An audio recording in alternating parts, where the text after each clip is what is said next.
presses, the presses, the presses, the presses, the presses, the presses, the presses. Yeah, welcome to the process, player. You gotta trust the process, player. Welcome to the process. I'm your host, Q, the interview. Hey man, before we get started, I would like for y'all to hit the subscribe, like, and comment. Today is a special day. I have a special guest. I want to first say thanks to Aaron Griffin for setting this up and telling me about this young man and all the incredible work that he has done. Today I have Mr. Jerome Love. I'm thankful for you to be here. Thank you for having me. You have done so many amazing things in the community, and Aaron told me about all the things that you did. So I was like, man, I gotta have him on. How can I get him on? So he set it up, man. You agreed to come, and I appreciate that. All right. Well, no problem. We're so happy to be here. Okay. Hey, let's start off. How did it all begin? Well, in terms of entrepreneurship, I always tell people in my keynote and also in my book, I never thought I was going to be an entrepreneur. Never really wanted to be an entrepreneur. Growing up, I used to just say I was going to be rich. Okay.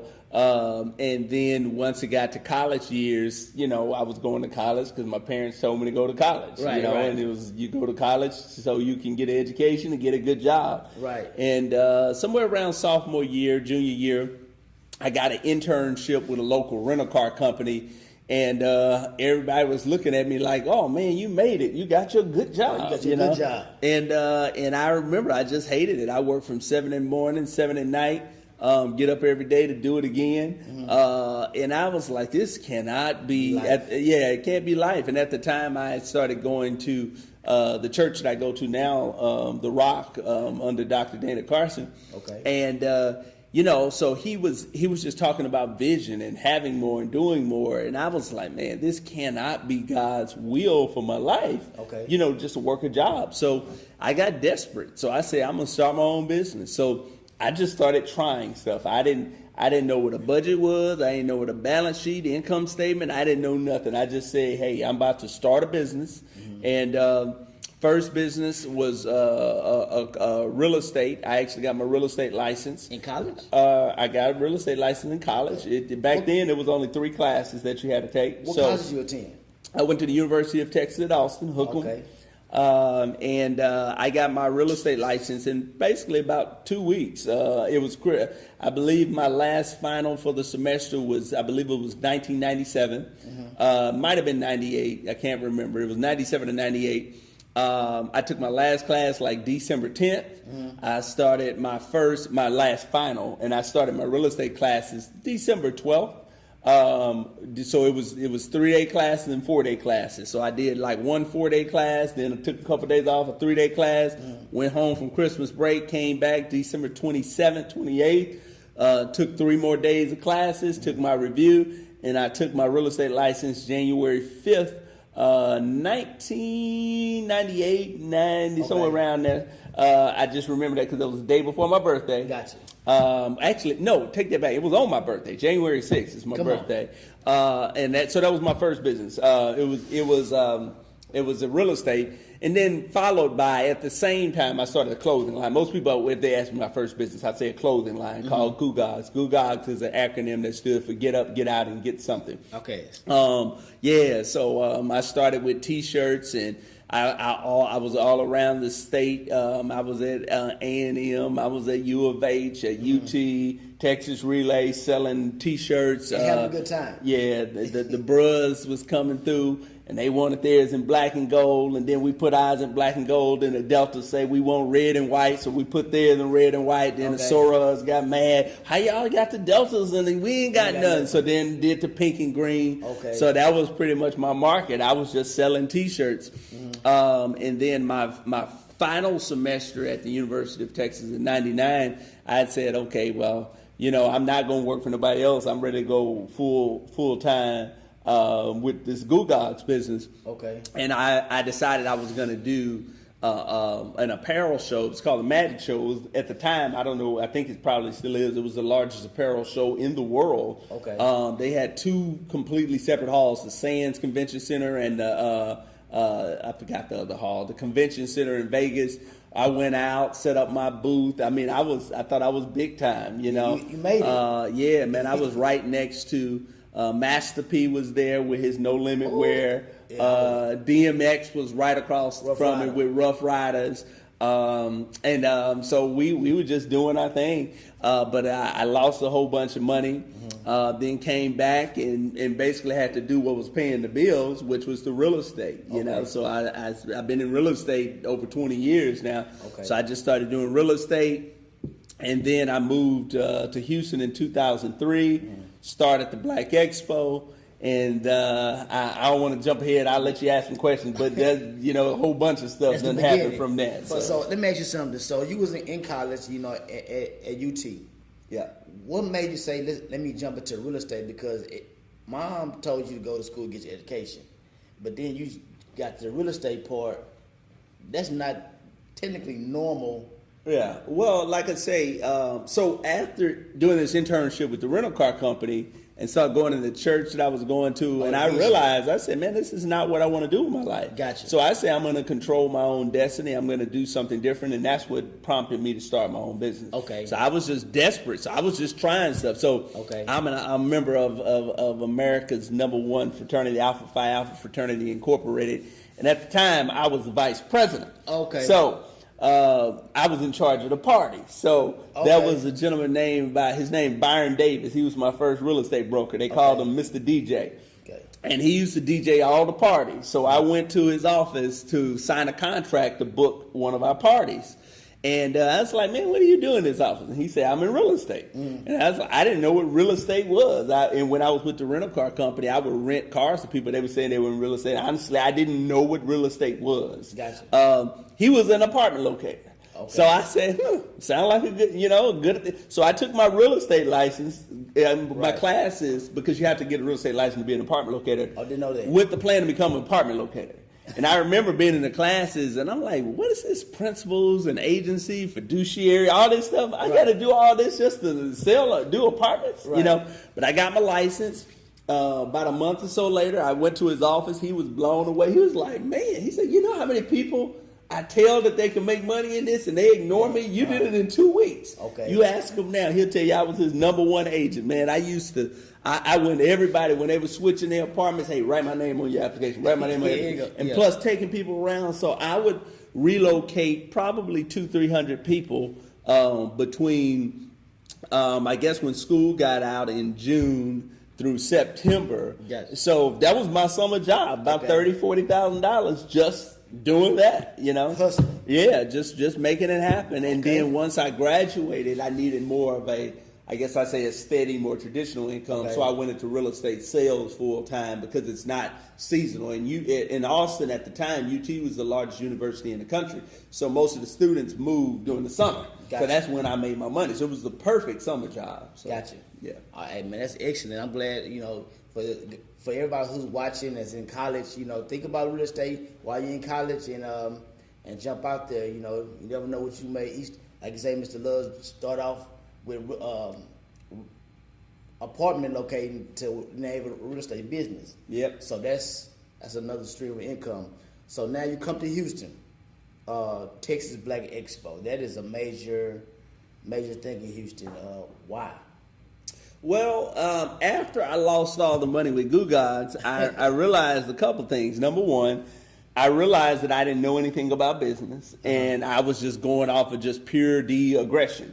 And I realized that there are a lot of people just like me from lower income black communities that were just never taught about business. So I wanted to build an organization that could, number one, train and teach entrepreneurs how to be more successful. Also, I realized how expensive marketing was. The Magic Show was over $14,000, you know, to do that show. So I said, well, if I could build a platform such as the Expo, then I could help other businesses market, promote, and sell their product. But I can market and promote and sell my own stuff. I can build my own platform. Right. So that was pretty much why I did it. We did our first show May 2004. It was, while it looked very successful, we had the whole NRG. We had about 200 vendors, pretty good amount of people there, but we lost a ton of money. So I was in the hole over $100,000. Next year, we moved downtown to the George R. Brown. We broke even. So that means I was still $100,000 in debt. And then, so the third year, we spent pretty much ducking lawsuits, because everybody from year one that we owed, we said, hey, just give me till next year. We're going to get you paid. So when next year came, I had the option. Most of them, we weren't doing business with the same vendors. We had to find other vendors. Gotcha. So it was a choice. Do I upset the vendors that think favorably of us because we paid them from year two, or do I pay the ones from year one and then upset the vendors from year two? So I said, okay, we got to make to year three. So I made a strategic decision. I paid everybody from year two, told everybody from year one, I'm sorry, give me till year three. Oh. And then most of them, they were like, nah, we ain't going to go for the okie doke again. Gotcha. So I spent year three ducking lawsuits. Year three, we made some money. I then paid everybody back from year one. Okay. And then year four, we made a little money, and that was really the first check I got from Expo. Okay. So I say that to say most people, your show is the process. That's the process. You know, a lot of people don't really understand entrepreneurship and business, and people think it's going to be easy. I have so many people. I had a young lady who came to me. She had a business idea, and she was asking me about helping her and providing some funds and things of this nature. And we looked at the business plan, and it had all the numbers, and it had like $100,000 in there for salaries for her. And I'm like, what's that? You know what I'm saying? Well, it's I got to get paid. Well, okay. So what do you say? You think you're doing me a favor by allowing me to give you money for your business? You know, so what are you putting in it? What's my idea? You know, people just don't understand the sacrifice that's necessary. I explain it. In my first book, I had a whole section, but my editor pulled it out about comparing an entrepreneur in a new business to a baby. You know, a baby has to eat before the parent. So, you know, when you need to eat, you might be hungry, but you're going to make sure your baby eats before you. And that business is your baby. So it's going to have to survive before you. So there are times I just had to make strategic decisions. I'm just going to have to figure it out. You know what I'm saying? So luckily for me, I wrote an article for Black Enterprises called Imager Economics. Okay. And I think one of the negative, social media is very powerful, and I think it can help you to do a whole bunch of stuff. But the problem with it is, I think it shortcuts success for many people, because many people, they say they want economics, they want to have money, they want to have this, that, and the other, but really all they want is image, or at least, let me say, they're selling for image. So all you really got to do is spend $200, $500 wherever you at. If you're in Vegas, maybe $1,500. Get you a little section, get you some bottles, take a picture and say popping bottles, and everybody say, oh, I see you, man, you're doing it, and you feel good about yourself. But that ain't really, that's not really what success looks like. But I say that to say, so how I survived, I bought a house in the hood, 3-bedroom, 2-bath, $862 a month, had 2 roommates paying me $350 a piece. So that means I had $162 a month to come up with. So that was how I survived with Expo. I basically had no overhead. So I was able to survive. I remember I had a roommate at the time. I got married, had a baby, and I went to him. I was like, hey, Steve, man, you know, I know you moved in and everything. You probably didn't, you know, plan for a wife and kid and this, that, and the other. And he told me he was bracing for himself, for me to tell him he had to go. Right. You know, but I was like, yeah, but, you know, I hope you'll stay, because I really need you. You know? So he was, but I was like, man, you know, I don't care. You know, I'm married. I ain't got to have this big old house by myself, you know, just so I can have this image, you know. It was difficult, though, just because I am a realtor. So I'd go to all these big old beautiful houses. I would be invited to all these events with congressmen and senators and multi-million-dollar business people, houses on the lake and in the gallery and River Oaks and high rise. So I'm seeing all this stuff, then going back to my little house in the hood, you know. So it was kind of challenging. You know, but it is what it is. That's the process, you know. So that makes something. So now, after the closing line kind of failed, you're in the hole, then getting into Texas Expo, getting sued And going through that, what was your mental aspect? Because that's like, I have two failures. Or not two failures, but two things that's weighing over me. At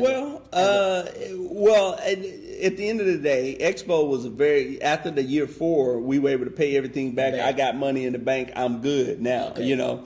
So now it's like, I made it, you know. Okay. So that was 2004. Now, if you do the math, 4 plus 2004, that's 2008. What happened in 2008? One of the biggest economic collapses our country's ever seen. Right. We went from we lost, 2008 to 2009, we lost about 50, maybe 60% of all of our sponsor revenue. General Motors, Washington Mutual don't even exist no more. Chase bought them. Right. Those were probably, that was 30% of our sponsor dollars right there. Right. I can't remember all of them, but we lost that. So what happened was 2008, we were like, all right, cool, we got it, we made it. This is how much we made next year. I'm going to be conservative. I'm just going to project a 10% increase. So we're going to set our budget on this. So imagine what happens when you set your budget on a 10% increase of what you had last year and you get a 60% decrease. Ooh. So now I'm back in the hole. Yeah, you back in the hole, right. So 2000. This with a wife and a baby. Yeah. Well, I had 3 babies by then. So I moved quick. So my first daughter was born in 2003. Then I have a 2005, and then I have a 2006. Gotcha. And then my son was born in 2008, I believe it was 2008, 2009, or whatnot. But anyway, so. Now it's like, dang, you know, I'm back to square one. Now we were stable enough to the perspective of I was able to pull a little bit of a salary here and there, but real estate was always my go-to. I would do Expo, then doing real estate. Right. Yeah. So that was just kind of the way it kind of worked for me. 2007, I think it was 2006. I wrote my first book. 2007. What's the name of the first book? The first book, it was at the time, was called Entrepreneurship. Okay. Well, actually, what was the name of that book? I can't remember. The concept was entrepreneurship, how entrepreneurship can help you build a booming business. Ultimately, contrary, going different. Gotcha. Don't follow the trends, setting your own trends. Okay. We rebranded that under my brand, Get Up, Get Out, and Get Motivated. So then I have an entrepreneur's edition, a student edition, and a leadership edition, or whatnot. So 2007, 2008, I started writing books, started traveling. So I've spoken across the country, at colleges, universities, various corporations, government agencies, stuff like that. So that was my third income, if you will. So I would do Black Expo, was typically, fundraising, I don't know, September through January, February through May, you're planning for the event, June through August, selling real estate, September, real estate, and then normally August to November, I'm on the road, traveling, speaking, da-da-da-da. That was pretty much the way it kind of went for me. So. Gotcha. Okay. So now the hurricane hit in Houston, and you created a way for, what did I read? Grant program. Texas. We created it after Hurricane Harvey. Yeah, we created the Texas Small Business Emergency Micro Grant Source. Research suggests that 40% of small businesses don't open their doors again after a natural disaster. But we know that small businesses in general, build communities. So the fastest way to rebuild a community after a natural disaster is to get those small businesses up and rolling. Because if they fall apart, a lot of times I got pushback. People were saying, why don't you give the money to someone that really needs it, And certainly it plays well in the media to have the little girl at the George R. Brown with a teddy bear and a hot meal. That plays good in the media, but when you look at the impact of that one meal to that one person, it's very short-lived. But if you give a grant to a small business owner, not only are you helping that small business owner who has a wife, who has a kid, who has a car note, but they also have employees, they have suppliers that they support, they have utilities, they have taxes that they pay. It's like in dominoes, you set them dominoes up, you put the first one here and you push it down, there's a trickle-down effect.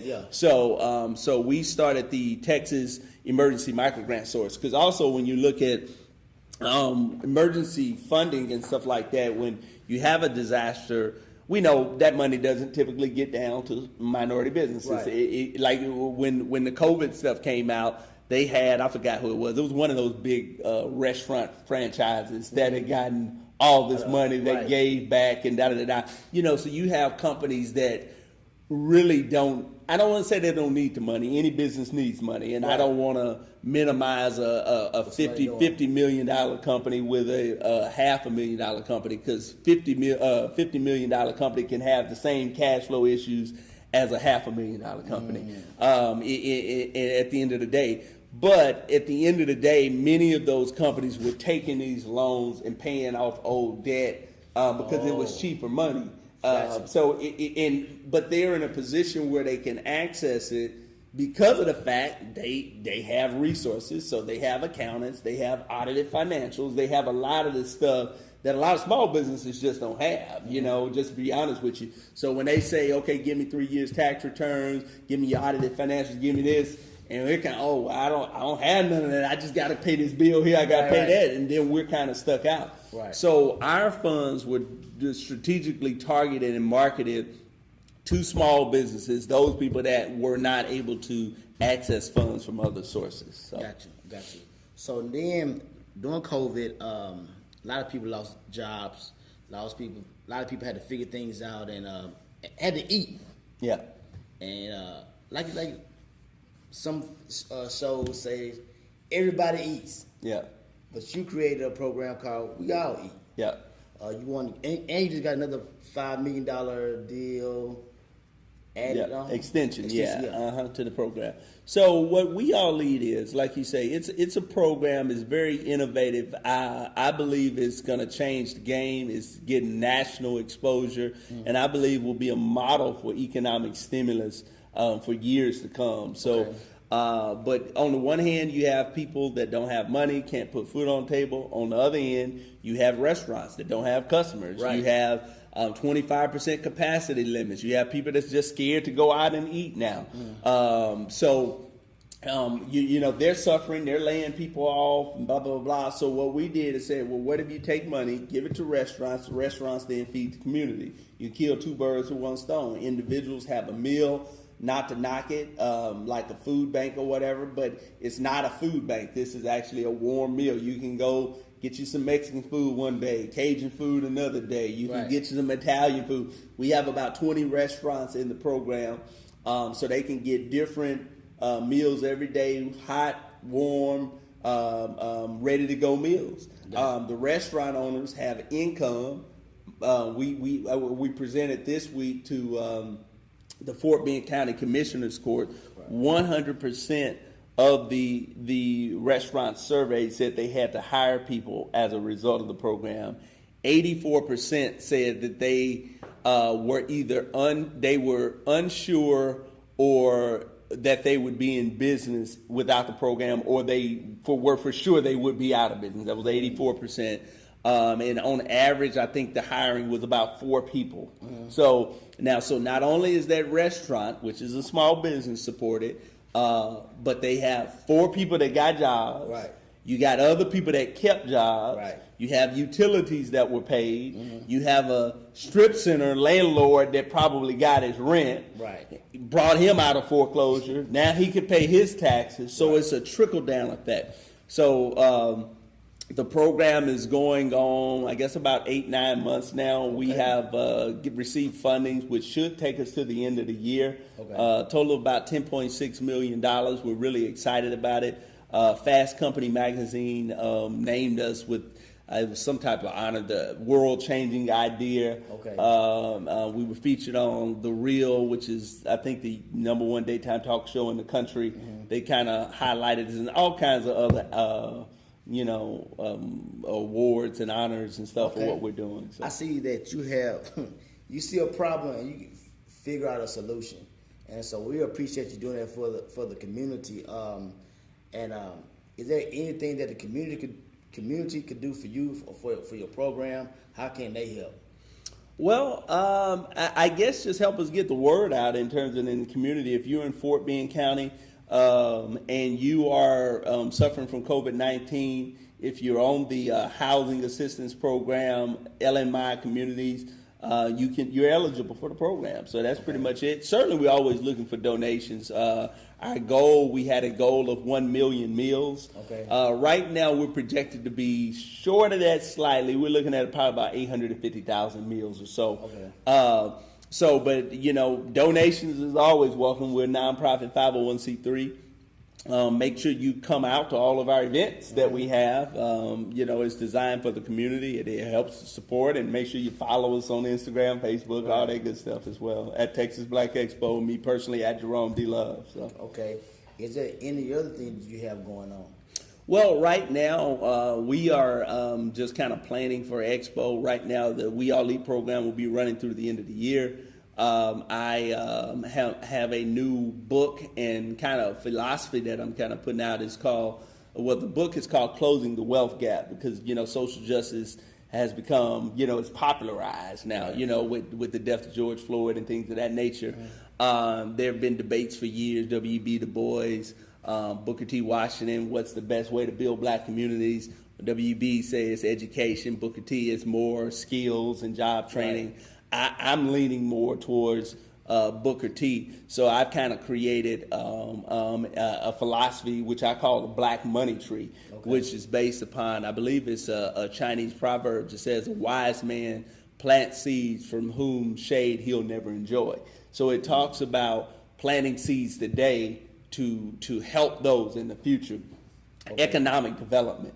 So and wealth development. So I've called it the Black Money Tree. That's the name of the principal ideology. The first book is Closing the Wealth Gap, how to create generational wealth through real estate. So that's my strength. I have, like I said, I started in real estate back in, I guess, it was 98. No, it was 98. 98, somewhere around there. 97, 98. I went on, I have a full service construction company now, so we build houses from the ground up, we remodel homes, all that good stuff. What's the name of your company? JDL Investments. Okay. And JDL Investments and JDL Homes. Okay. And we have several houses that we own in our portfolio and things of that nature. And for me, I think real estate, that was really, for me, the turning point, if you will, I'd say, in my career. I mean, I was hustling, if you will, finding different things to make money, but the real estate was what really gave you that stability. Because it's the way I do it. A lot of people, when they say, "Oh, you're in real estate," they say, "Oh, you flip," and I say, "Well, no, I don't flip." You know what I'm saying? I'm trying to create long-term income. I'm trying to grow wealth. I'm not just trying to hit a quick lick. Gotcha. So if I have $20,000, why would I buy a house for $20,000?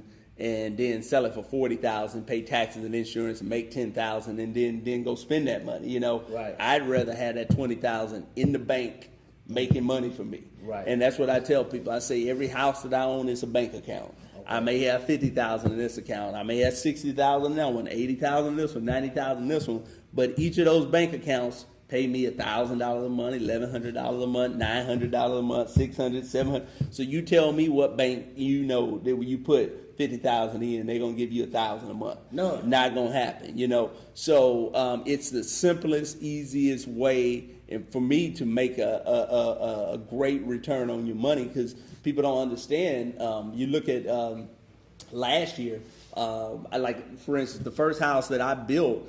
The first plan, let me say, that I built, which I built about 3 years ago, the lumber for that house, roughly about $13,000-$14,000. Okay. Same house, same lumber. Right now is over $26,000-$27,000. Right. So cost of everything is going up. Right. So the key to building wealth, not just being rich, not just being able to stunt, but having something that you can pass on to your kids, is you got to have your money growing at a rate that's greater than in inflation. At least that's the way I look at it. So for me, I always tell people, don't eat your seed, eat your fruit. So when I get a big lick, so like when the years when I got money from Expo, I would take that seed, I would plant it in a house.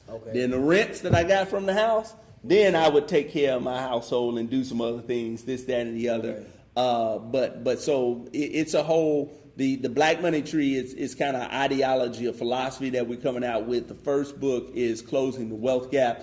We're going to be doing a virtual summit in 2022 to kind of bring together some of the nation's top thinkers and mindsets to kind of do, it's like a 3-day virtual summit where we're going to talk about the Black community and what it takes to build the community. Because right now, bottom line is it would be foolish to expect someone that benefits from your lack to give you something, because they benefit from that. So if we're going to build our community, we're going to have to do it ourselves, and we have to not be dependent upon anyone else. So that's I know you asked a loaded question, what else I got going on, but so that's what I got going on right now. You unloaded. It makes another thing, as a Black man, how are you teaching your children and by this generational wealth? How are they seeing what dad is doing, and for them being intrigued in like, well, my dad did this, and I think I could take it too.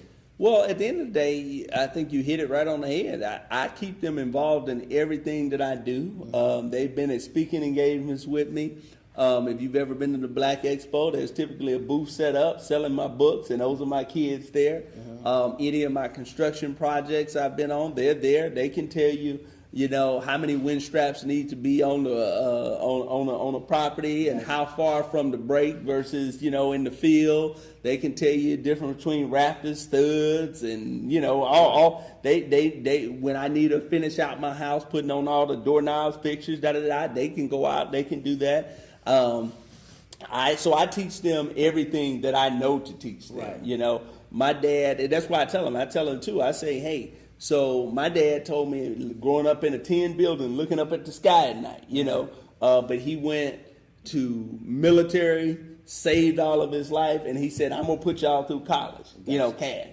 So me, I'm kind of like, okay, I'm going to put y'all through college, but when y'all get out of college, now y'all going to have business. Yeah, you're going to have a business. You're going to have income already ready to come in. You're going to have a knowledge, a skill set. They said in, I believe it was the Jewish tradition, they said in order for a child to be a man or whatever, to reach adulthood, they had to learn to swim, they had to learn Torah, and they had to learn a trade. So swim represents survival. Okay. You got to be able to, take care of yourself.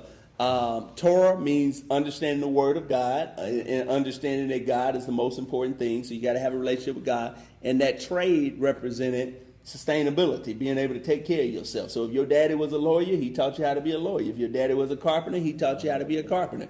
So anything that I do, my kids know. Now, they don't have to go into real estate. I tell them, why would you go into something else when I already got the blueprint, I already got the connections, I already got the contact. Right. I mean, sure, you can go try to start a, lawn care company or a gravel company, but I don't know nothing about that. Right. So I can't help you with that. Right. So you starting out ahead of the game if you take what I do and extend upon it, grow it, you know.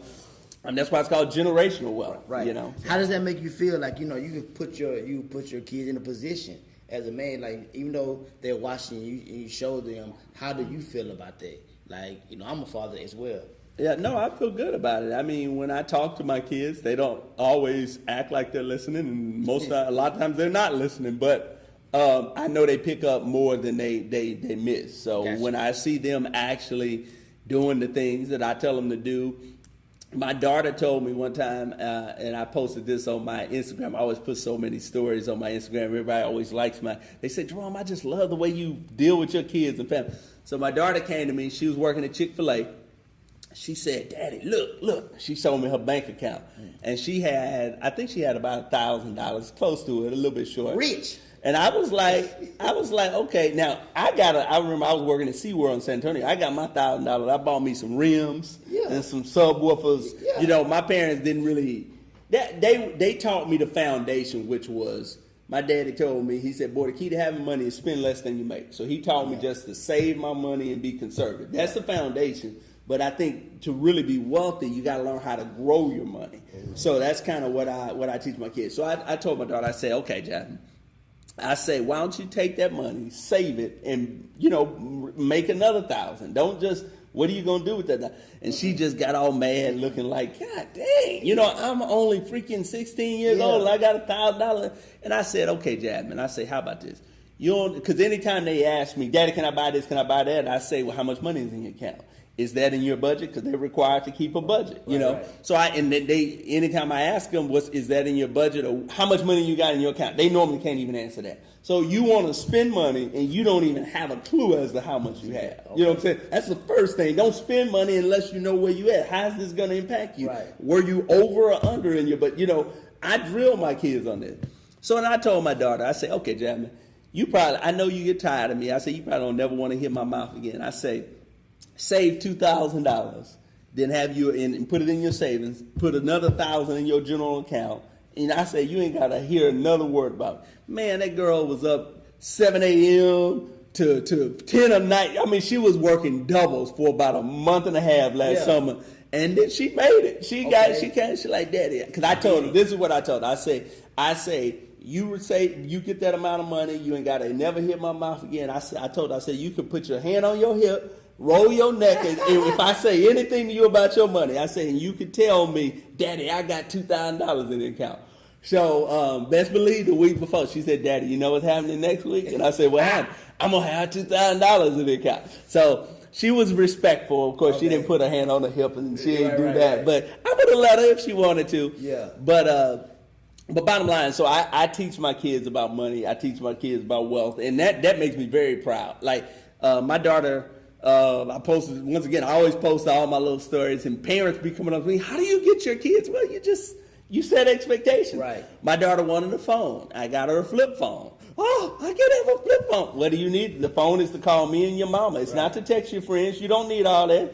Oh, whoa. You know, then when she got a job, she bought her iPhone. Right. You know, I took a video, posted on social media. You know, and what I told her, I said, Jasmine, you know what you just did? I said, there's a saying. It's called, you pay the cost to be the boss. Right. I say, you got money in the bank, and now you ain't got to hear my mouth. You pay the cost for that. Right. You know, that's what life is. When you got money, you got resources, you can control your own destiny. You can call your own shots.